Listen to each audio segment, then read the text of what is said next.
Seem like everything good is bad, and everything bad is good. Seem like everything good is bad, and everything bad is good. Your love is like the sweet, forbidden fruit in life. I'm another woman's man. You're another man.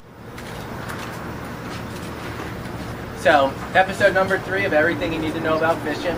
Couldn't be happier with the way the first couple of went. Great response. I mean, I think we're up to like almost 100 views on the first one.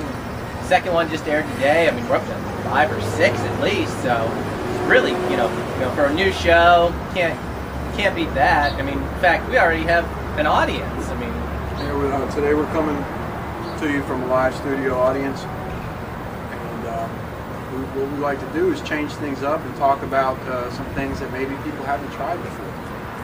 And one of my favorite game fish of all times is the filefish. oh, there's nothing like file fishing. No, it's a challenge. And on top of it, they're one of the tastiest fish that swims. I've always said that. They're excellent. I mean, you'd be hard pressed to find a better eating fish. Right. So what we're going to do today is talk to you a little bit about some of the tactics and approaches that we take when we're specifically targeting filefish. And So where do you like to start? Where do you look for filefish? well, the first thing I do is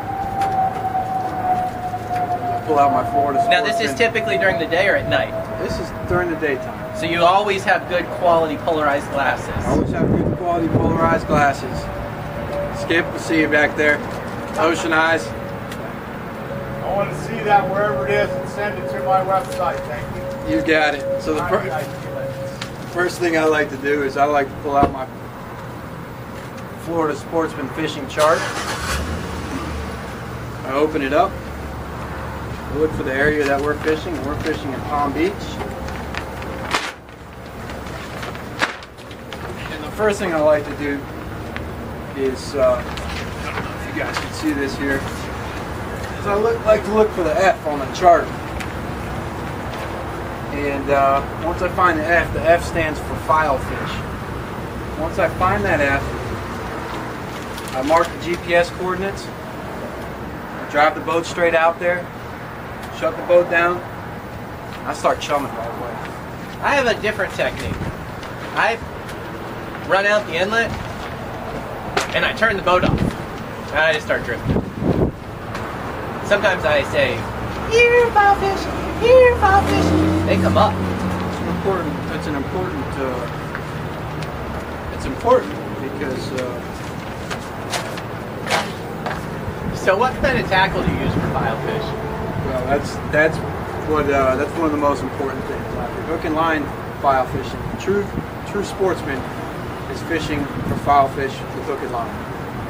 Some of your other guys, they like the free gap, which is fun. I'm into free gapping too. I like catching them on hook and line. It's a little bit of a challenge. So what I do is I get myself a number 10.5 size hook. It's very important, not a 10, not an 11, but a 10.5 size hook. 10's too big, and 11's too small. So you can see that there. It's a very small hook. Filefish have a small mouth, and Now, it's important to use light fluorocarbon yes, because their eyesight. filefish. This is a little known fact. But filefish have excellent vision, and I like to use a 5-pound fluorocarbon, Seaguar preferably. And what I do is I tie a loop knot to the end of this, and once I start chumming and we get the filefish coming up to the boat, what I'll do is I'll take a little piece of squid. I like the squid because it stays on the hook a little better than the sardine. What about fish bites? Do you ever use fish bites? I do. I do use fish bites. Color's important. I like the green on the overcast days. Water's a little murky. On the clear days, murky water, I'm using an orange. And on the clear days, clear water, I'm using pink or white. And I use a very small piece of fish bites. Stick it on there, and I let the current do the work. I drop Just let it. it drift We're using a light hook, light leader, light bait. Put it in the water, and we float it back to them. It has to be a natural presentation. Have you ever had it where the filefish don't want to bite? I have had that happen before. Really? Because I've never had them not want to bite. Well, sometimes on the full moon in April, it seems to only be April. I've done extensive studies on these fish. The full moon in April is the only time that I've never been able to get them to bite. When that scenario pops up, that's when I'm busting out a good quality gaff, like this Juno bait custom gaff. One of the things I like to do, just like a rod with the gaff, is I give it the shake test. Start, make sure it's flexible. You want the gaff to have enough flex in it that when you stick that filefish, he starts going up. Because when you stick a filefish, What? Hang on. hang on, Pound for pound? they go nuts. Oh, man. Pound for pound, the strongest fighting fish in the ocean, They are. I've always said that. without a doubt. And so you want something that's going to absorb some of the shocks. So that's why we like a nice long flexible rod like this. Hey, listen. We'll have to continue this, but man, I'm excited. Let's go catch the filefish. Let's go. All right, That's we're out of everything you here. need to know.